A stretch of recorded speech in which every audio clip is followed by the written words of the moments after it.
years later, Mullah Omar is certainly alive.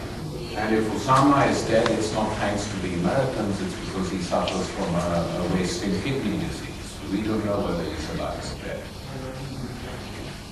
So on that single thing, they failed completely. And now we have this mess. And the ideological underpinning, the humanitarian ideological underpinning of this war is now seen by most observers to be a complete joke, as is pointed out very well in this report. Complete and total joke, the condition of women, the condition of everyday life, all that. The fact, why are people surprised that the election is rigged? Everything is rigged in that country. Suddenly they're surprised because the Americans were thinking of putting Abdullah in power, who is no better than Karzai, just a new face. Change of clothes and change of face. He doesn't have such a good dress sense as Karzai, so he wouldn't. But that's all it is. But that was not possible. So it's a complete and total mess. And we will discuss this now if you have questions, but I intend to talk about all this at length tonight. The second point I want to make is the question of laws and norms. Legal norms, international law. Now you have to understand one thing. When you say that it was not authorized by the United Nations, it's true. It was retrospectively sanctioned by the United Nations some years later, like the occupation of Iraq was. Does that make it right? That's the question.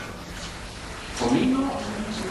Because we have to see what are these institutions and what role they play.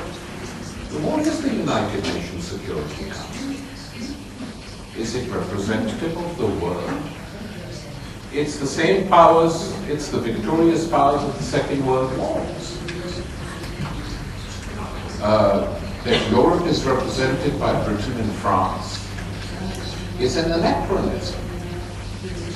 It should be a European Union representative which rotates, which means it's lucky who happens to be there, because Europe is, in my opinion, politically it's a useless entity. And that is what the United States want. They do not want an effective political, social Europe. They want it to be an economic entity, and so they have been pressing and pressing for all these Europeans to come in to make the whole thing a farce. And most of the Eastern European states, having been satellite states of the Soviet Union for the first period of their existence after the Second World War, most of the elites running these states have become satellite states of the United States. I mean, you have Polish, Ukrainian, Romanian soldiers in Afghanistan. It's beyond a joke and beyond satire. It's surreal. So this so-called big Europe, it's like, in political terms, it's like having nothing. And the European Union has failed every critical test politically. It has just backed the United States, with the partial exception of Iraq, where the French and the Germans, realizing this was a crazy business, could not justify it to their own people. But Aznar and Blair and the Portuguese and that great man Berlusconi, they went along with the war. And now the European Union is going to elect a warmonger who in fact should be tried for war crimes, Tony Blair to be its president. You don't realize how people elsewhere in the world laugh at Europe.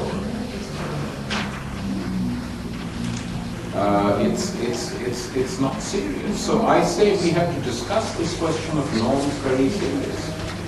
I am in favor of norms as long as they apply to everyone. But Milosevic is tried for war crimes, but not Tuđman. Whereas the Croats committed as many crimes as the Serbs in the horrible Yugoslav Civil War. Then you have Saddam Hussein, who I was not a great admirer of, lynched in public almost after a trial which was a complete joke. Now, who is going to be charged with the death of 1 million Iraqis after the occupation of Iraq? That is the figure we have from medical committees, that at least 1 million Iraqis have died. 2.5 million are refugees. 3 million have been wounded. That's the figure. Who is going to be tried? Are Blair, Bush, Aznar going to be brought up before the court, at the International Court at The Hague? No.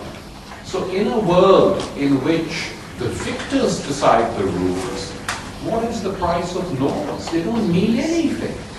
The United States said very openly, if we can use the United Nations, we will use the United Nations. Where we meet resistance, we will use NATO.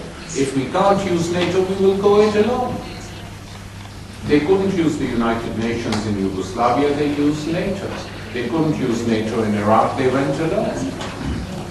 And then, a year and a half after the occupation, the United Nations Security Council supported and gave sanction to the occupation of Iraq. So these are institutions which are essentially utilized by the big imperial power. And the Europeans are extremely weak. And the Chinese and Far Eastern players, which are economically getting stronger and stronger, have not made any foreign policy intervention.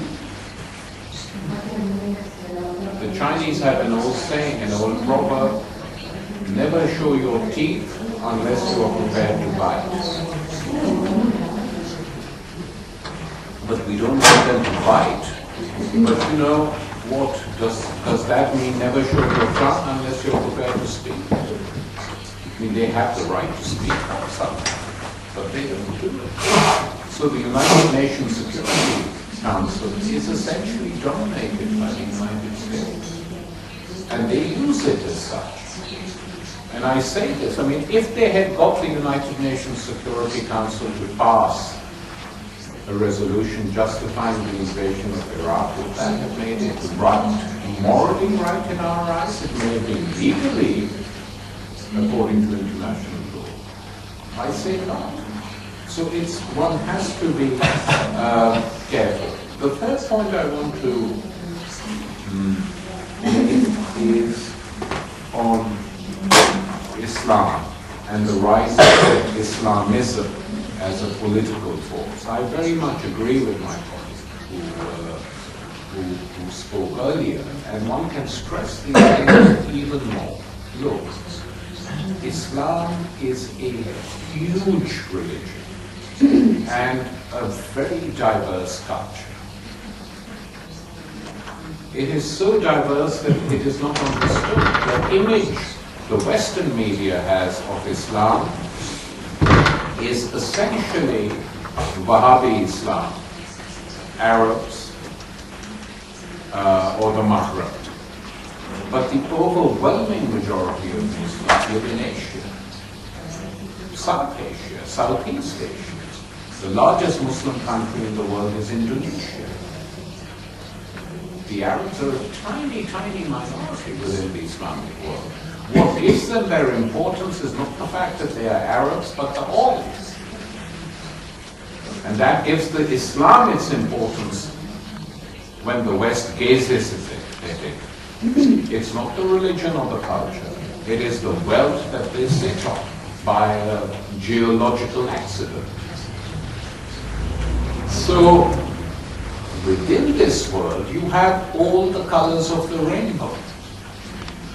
You have small groups of Islamic extremists who are terrorists.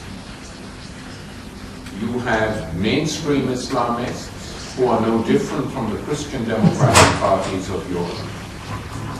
I mean, you have the Islamists who are in power in Delhi today, collaborating very happily with the United States and Afghanistan.